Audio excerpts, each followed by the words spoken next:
안녕하십니까. 자, 오늘은 지난번에 소개했던 파스칼의 원리하는 그 부분에 대한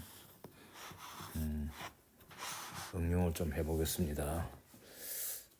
자, 공식이 유체, 특히 이제 액체의 표면에 압력을 P0라 했을 때 액체 표면 압력입니다.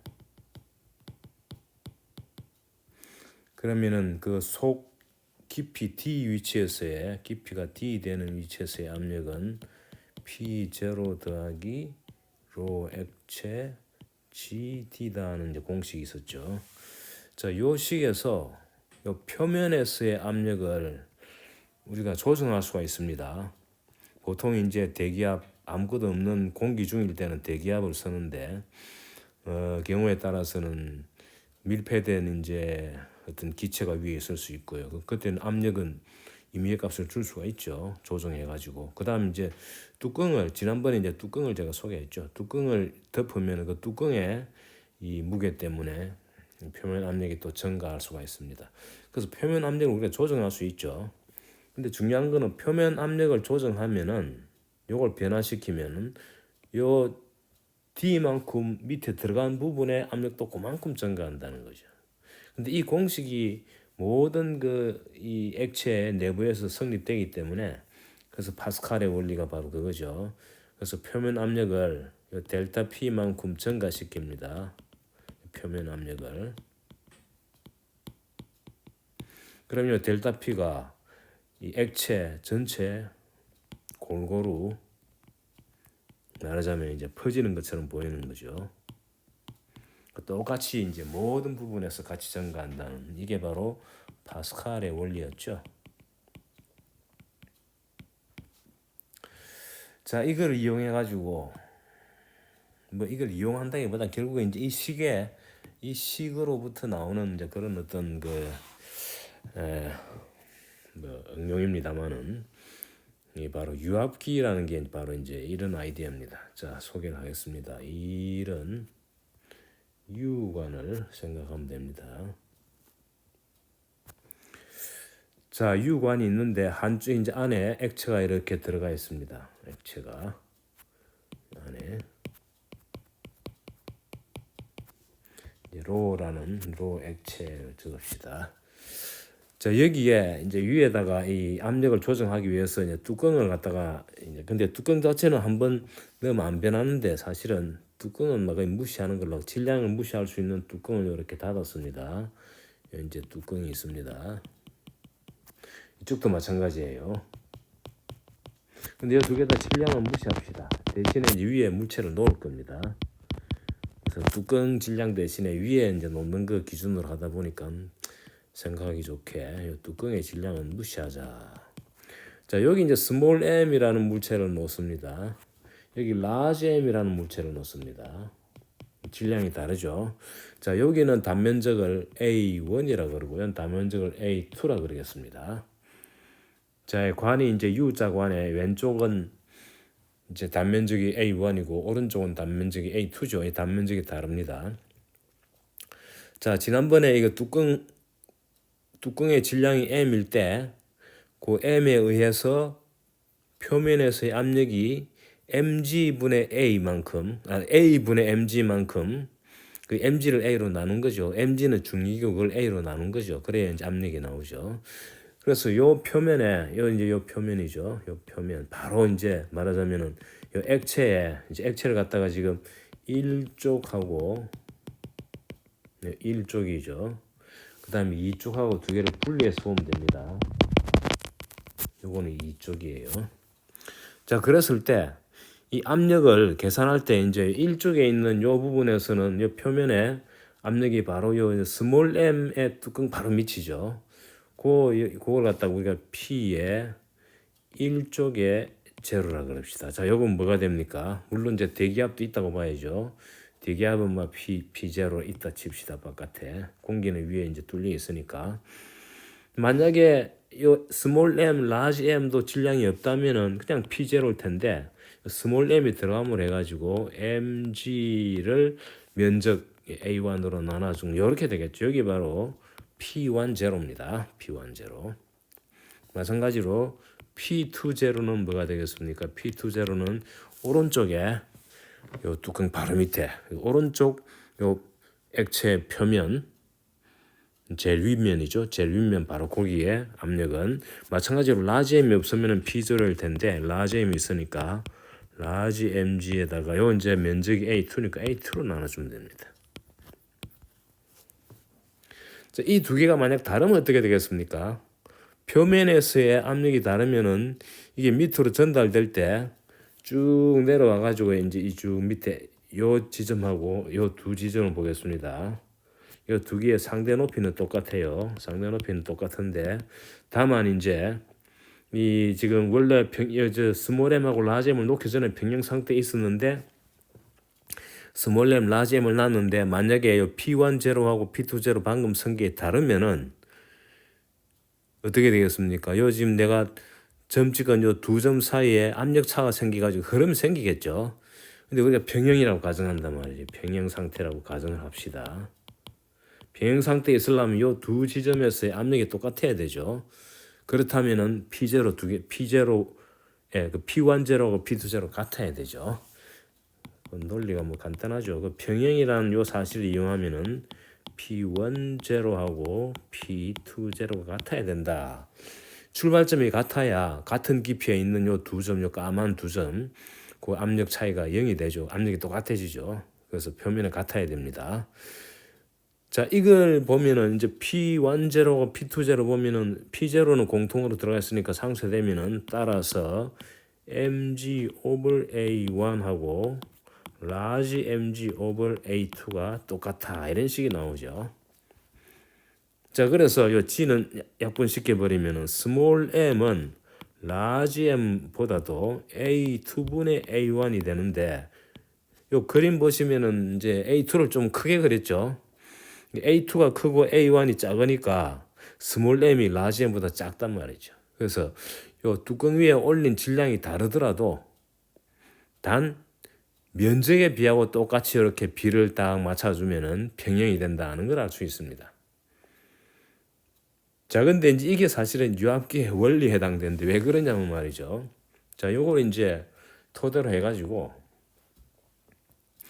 만약에 왼쪽에 스몰 m보다 조금 더 큰 물체가 들어간 조금 더 증가하면 왜 되겠습니까?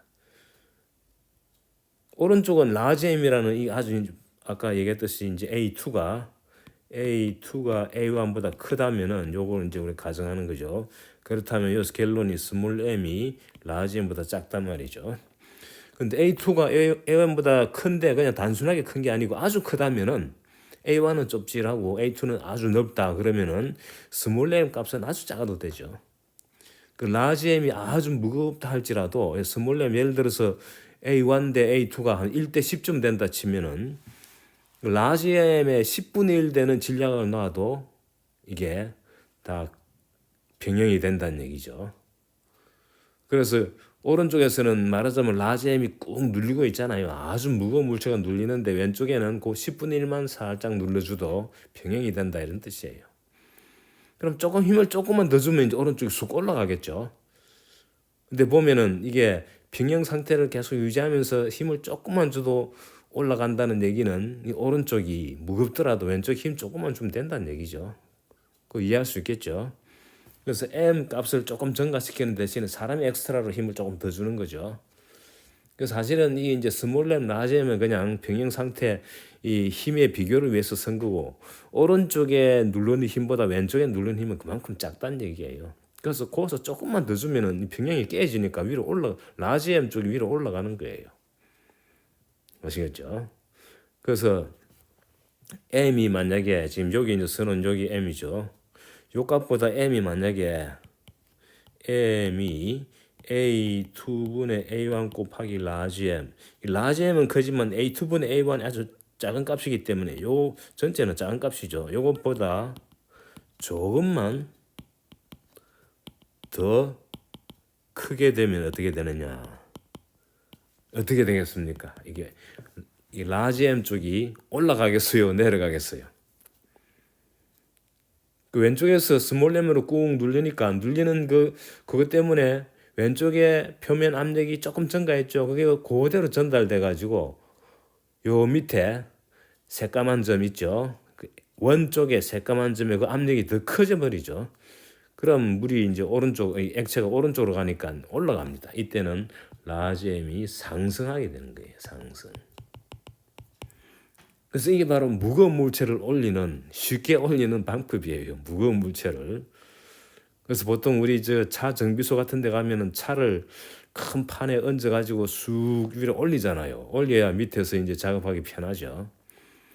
쑥 올릴 때 쓰는 장비가 바로 이제 근본 원리가 이런 거예요.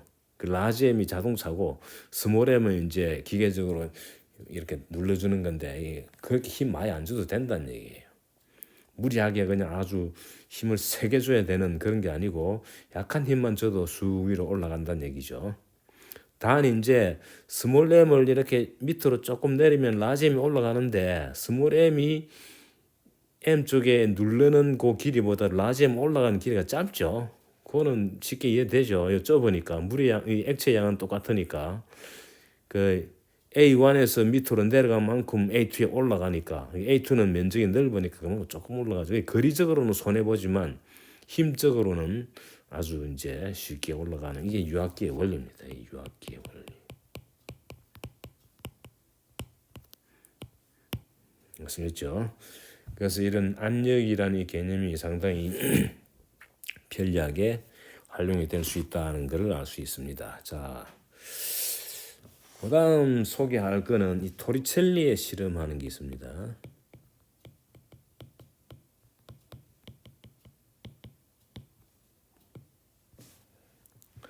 자, 이탈리아의 이 수학자 겸 물리학자라 그러는데 이 사람이 이 압력에 관계되는 이제 이거를 이해를 하고 실험을 한 거예요. 어떤 실험을 했느냐?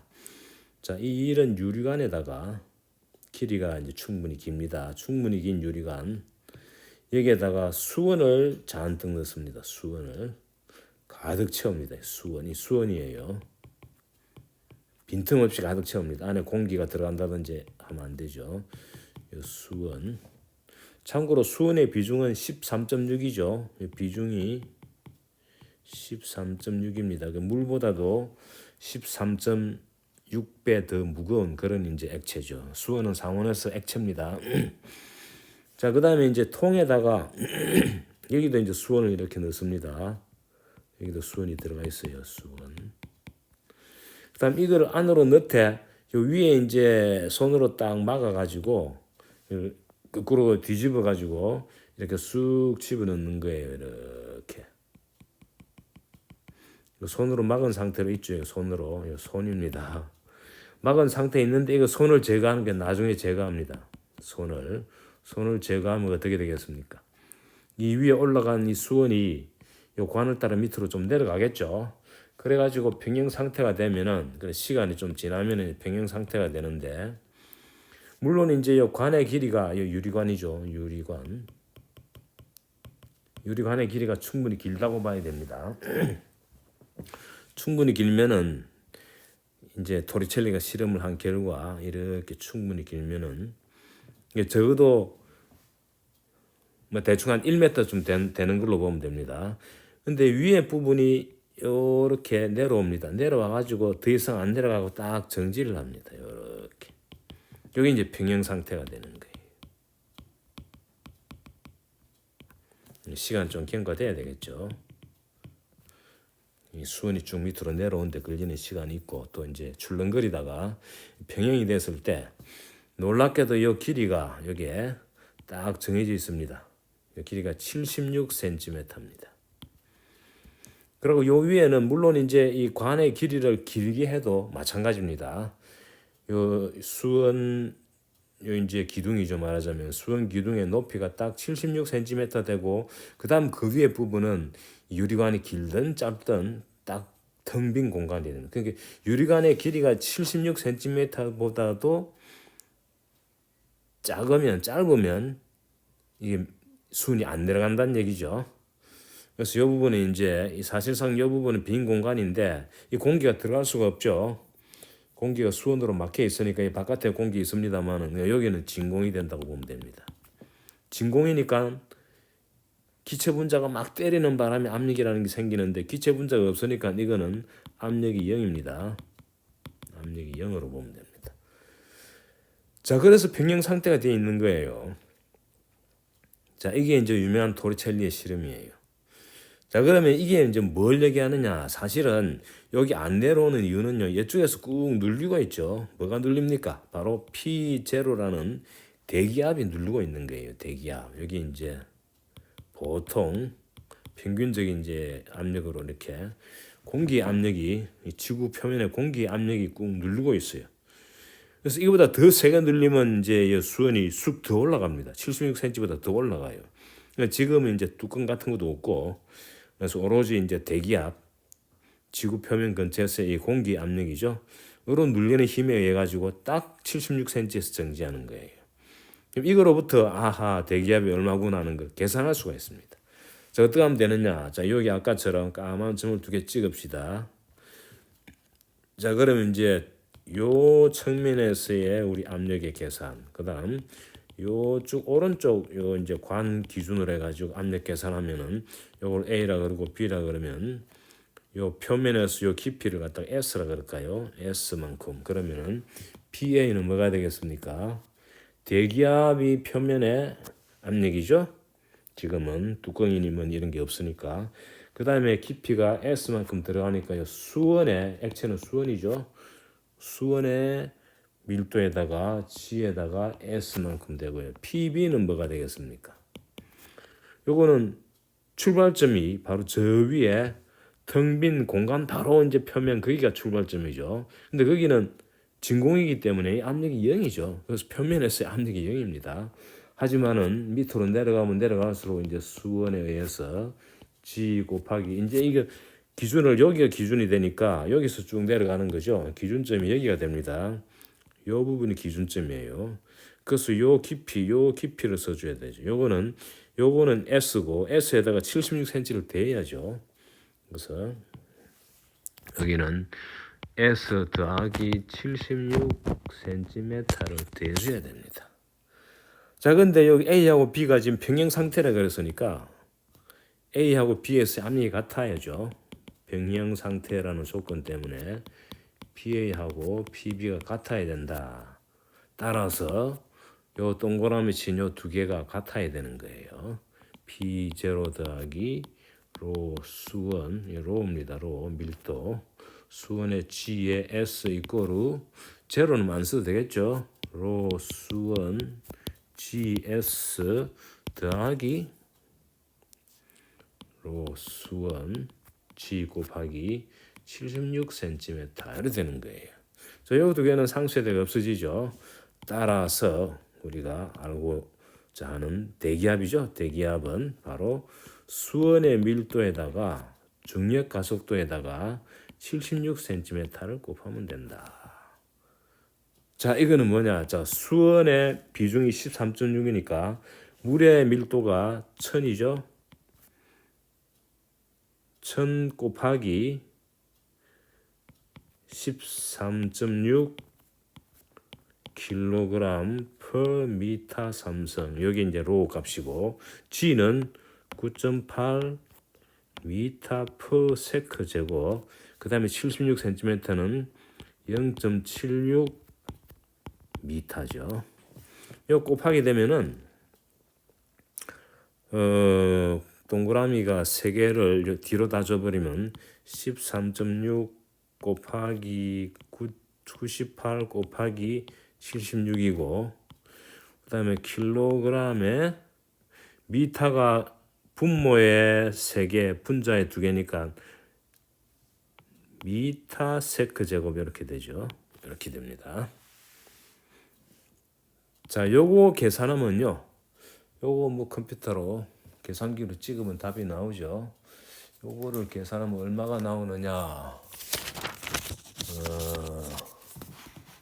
계산하면요. 이렇게 나옵니다. 1000이 아니구나.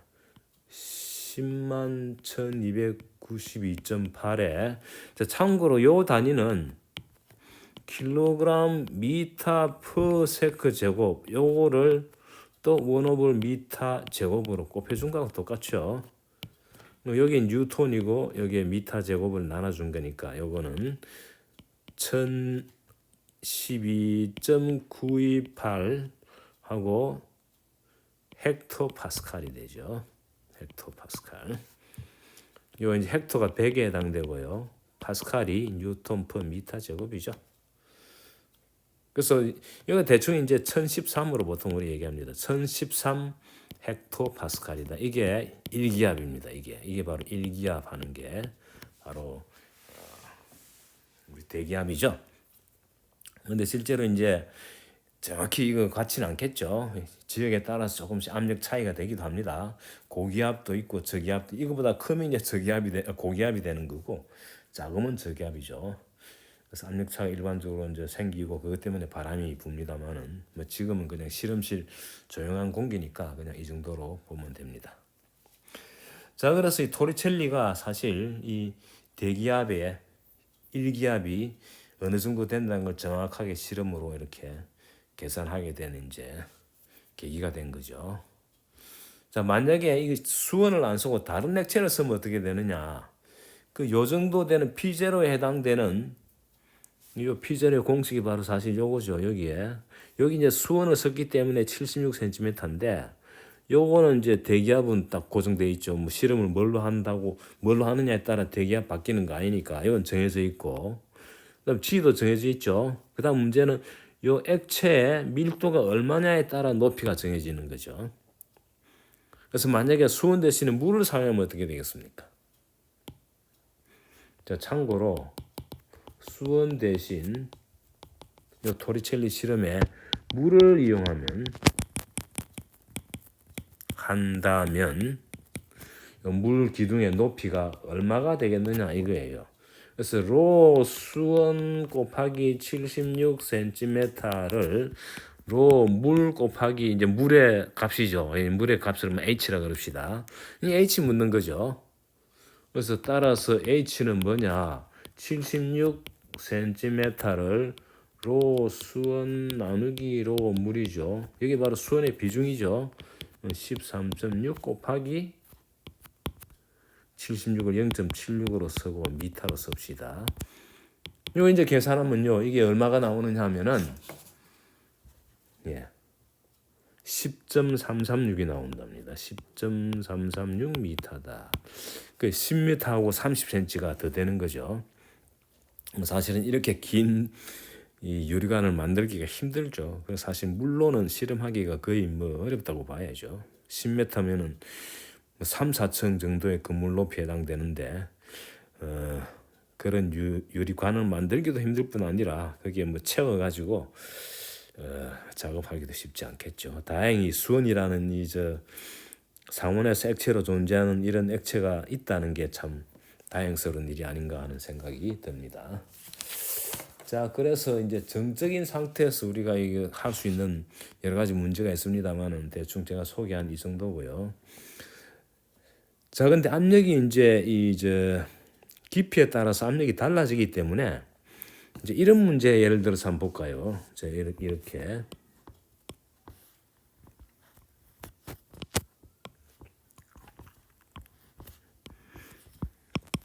자, 물통, 직육면체의 물통에 물을 이제 가득 담았습니다.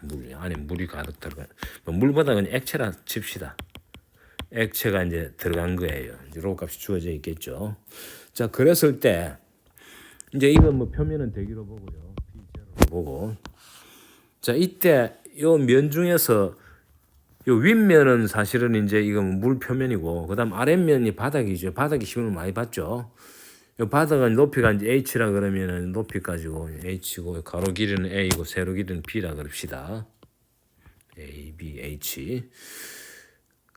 그래서 그때 이제 밑에 이 바닥이 받는 압력은 얼마냐? 이거는 뭐 하면 되겠습니까? 요 밑에 압력은 밑면의 압력, 요거는 P0 더하기 로 액체 GH 하면 되겠죠? 다 주어져 있으니까 계산되고, 그러면 요 이제 밑면이 받는 힘은, 밑면이 압력에 의해서 받는 힘, 액체의 압력에 의해서 받는 힘은 얼마가 되느냐 계산하면은 요 따다가 면적만큼 해주면 되죠. P0 더하기 로 액체 GH의 면적이 뭡니까? AB죠. AB 하면 답이 됩니다. 이렇게 하면 자동적으로 이 단위가 뉴턴 단위가 됩니다. 그래서 이 받는 힘의 방향은 이제 아래로 누르겠죠. 근데 밑에 이제 아래에서도 뭐 이게 바닥이 있으니까 바닥에 받치고 있으니까 평형 상태는 유지하겠죠. 뭐 질량까지 다 합치가지고 이제 바닥에 받치니까. 자, 근데 만약에 이때 이 왼쪽 면이 있죠. 뭐 앞면도 뭐 마찬가지인데 이 왼쪽 면, 요 면이 받는 힘은 어떻게 되느냐. 이제 어려운 문제에 해당되는데 이런 경우에는 바닥하고 입장이 다르죠. 바닥은 어떻습니까? 압력이 위에서 아래를 꾹 누르는데 그 압력의 크기가 다 똑같죠. 그러니까 단순하게 면적을 그냥 곱하면 되는데 왼쪽 면 경우에는 왼쪽 면의 윗부분에서 밑으로 내려갈수록 압력이 점점 증가하잖아요. 그래서 누르는 방향은 이제 이 왼쪽에 있으니까 오른쪽에서 왼쪽을 향하는 이제 방향이 되는데, 근데 문제는 압력이 변하기 때문에 이때 총 힘을 구할 때는 적분을 내줘야 됩니다. 그래서 만약에 문제를 낼 때 왼쪽 면이 액체로부터 액체의 압력에 의하여, 액체로부터 해도 상관없습니다. 압력에 의하여 받는 힘이 얼마냐, 이런 질문을 던진다면 이때는 적분을 해줘야 됩니다. 그래서 어떻게 하느냐. 자, 그래서 이 면을 여기 그리겠습니다. 이렇게 왼쪽 면만 그렸습니다. 이 길이가 요건 B죠. 요 길이는 H고요. 자, 그 중에서 여기서 여기까지 요 거리를 X라 그럽시다. 요 거리를 X라 그러고 요 자그마한 D의 요 폭을 DX라 그러겠습니다. 요 폭을. 그럼 요 면적은 얼마가 됩니까? 이 면적은 가로 길이는 B고 세로 길이는 DX니까 B 곱하기 DX가 면적이죠. 그따다가 여기 작용하는 압력은 얼마입니까? PX 쓰면 되겠죠. X 부분의 압력이니까. 요거를 갖다가 쭉 적분해 주는 거예요. 어디서부터 어디까지 X가 0부터 깊이 H까지. 이게 바로 총힘입니다. 이게 바로 총힘의 크기만 쓴 거죠. 그 왼쪽 면이 받는 총 힘의 크기가 되는 거예요. 자, 이거는 뭐 계산하는 게 어렵지가 않아죠. 참고로 B는 상수고요. 근데 PX 값이 X마다 변하기 때문에 조심해야죠. 그래서 적분을 해주는데 PX는 뭡니까? PX는 P0 더하기 로 액체 GX지 않습니까? 깊이를 X로 썼으니까. 이걸 대입해가 풀면은 제로에서 H 에다가 P0 더하기 로 액체 GX에 B는 밖으로 빼고요. DX, 이게 총힘이죠. 이게 총힘이에요. 총힘이라기보다 그냥 힘. 그냥 압력에 의한 힘이죠. 이 총힘은 또 딴 힘들이 작용하니까 이거 힘으로 보면 됩니다. 자, 이 계산하면은 참고로 이 X는 여기밖에 없죠. 그래서 B에다가 P0 X 더하기 2분의 로 액체 GX 제곱에 0에서 H까지. 여기 이제 힘이죠. 저는 계산하면은 BP0 여기 0은 날라가죠. X 제곱이니까 H 더하기 2분의 로 H에다가 B H 제곱 이렇게 되는 거죠. 이게 이제 바로 압력에 의한 총힘입니다. 참고로 그래서 방향은 어떻게 됩니까? 방향은 왼쪽 면이니까 오른쪽에서 왼쪽 방향 이렇게 되겠죠, 그죠? 근데 한편 요 벽 있죠, 왼쪽 면에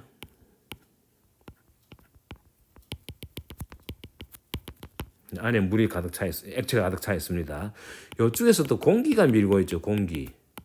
압력은 P0. 그래서 공기에 의한 힘은 공기에 의하여 왼쪽 면에 작용하는 힘은 어떻게 됩니까?